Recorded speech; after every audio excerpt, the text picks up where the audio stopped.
Vai, azulão, azulão, companheiro,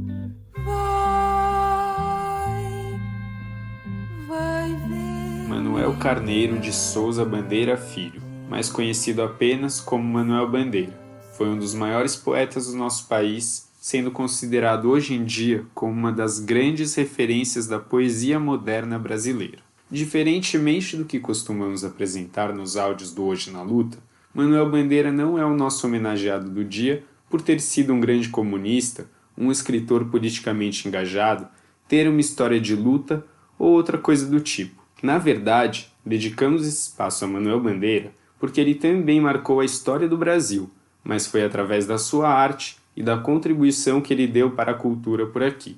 Mesmo que ele não tenha atuado diretamente na política ao longo da sua vida, a gente pode dizer que as transformações que ele ajudou a promover no mundo das artes no Brasil acabaram de uma forma ou de outra transbordando para outras esferas da nossa sociedade. Afinal, cultura e política, política e cultura, costumam caminhar lado a lado, ao contrário do que muitos dizem por aí.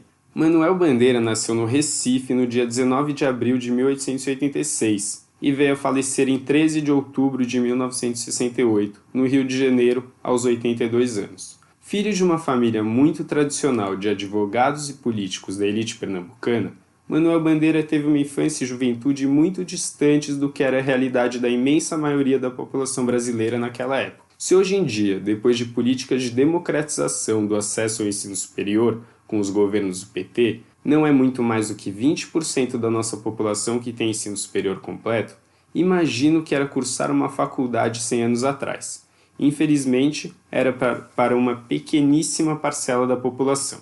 Ele entrou em arquitetura na Universidade de São Paulo, mas teve que largar pouco depois para tratar a tuberculose que o atacou. Sua família, que era bastante rica, o mandou para a Suíça, onde ele ficou até pouco antes de eclodir a Primeira Guerra Mundial, em 1914. Por conta da guerra, teve que voltar para o Brasil e, ao invés de retomar seus estudos em arquitetura, resolveu se dedicar ao que ele realmente amava fazer, que era escrever, em especial, escrever poesia.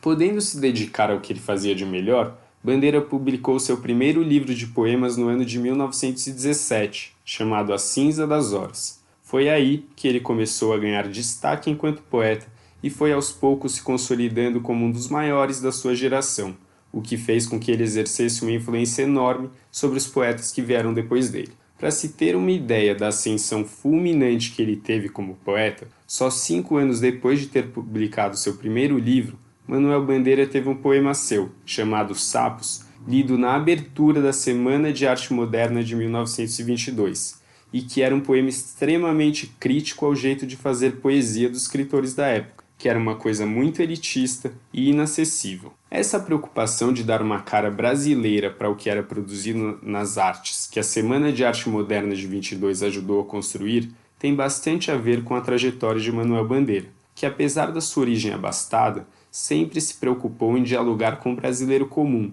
e não só com as elites artísticas e intelectuais. Diferente do que era quase que a regra entre os poetas da sua época, Manuel Bandeira ficou muito marcado por ser um escritor que gostava de falar das coisas simples e de usar uma linguagem popular.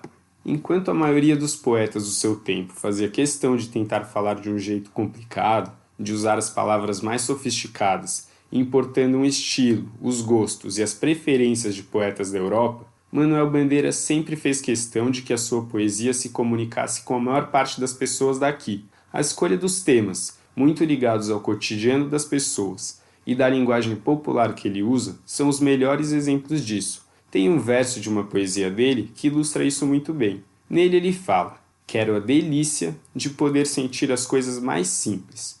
Ele não queria a delícia das coisas que só uma minoria pode desfrutar, das coisas grandiosas e inacessíveis, mas queria dar valor e apreciar aquilo que todo mundo tem a seu alcance, as coisas simples da vida. Isso mostra que, ao escrever, Manuel Bandeira estava menos preocupado com os grandes acontecimentos da humanidade, com as grandes figuras e personalidades. Seu maior interesse era, sim, falar sobre as coisas banais, comuns, do dia a dia, que acontecem com todos nós e que, dependendo da forma como a gente olha para elas, também são encantadoras. Por isso, podem virar poesia. Bandeira viveu grande parte dos eventos mais marcantes da história recente do Brasil e do mundo. Viveu as duas guerras mundiais, a abolição da escravidão no Brasil e a Revolução Russa de 1917, isso para citar só alguns deles. Mesmo assim, seu prazer era escrever sobre as coisas aparentemente menores, menos grandiosas e banais da vida. Dessa forma, ao mostrar que a poesia também está nas coisas pequenas e simples da vida, Bandeira praticamente convida as pessoas comuns a escreverem e a apreciarem poesia. Ele mostra desse jeito que a arte, e a poesia em especial, não devem ser uma coisa destinada só a uma pequena parcela da população, mas que está sim ao alcance de todos. Que ele, com a sua contribuição para as artes e a sua visão sobre o mundo, sirvam de inspiração para a gente não esquecer também do que parece menor ou menos importante, mas que é o que nos mantém firmes e com disposição de seguir em frente. MTST, a arte é para valer.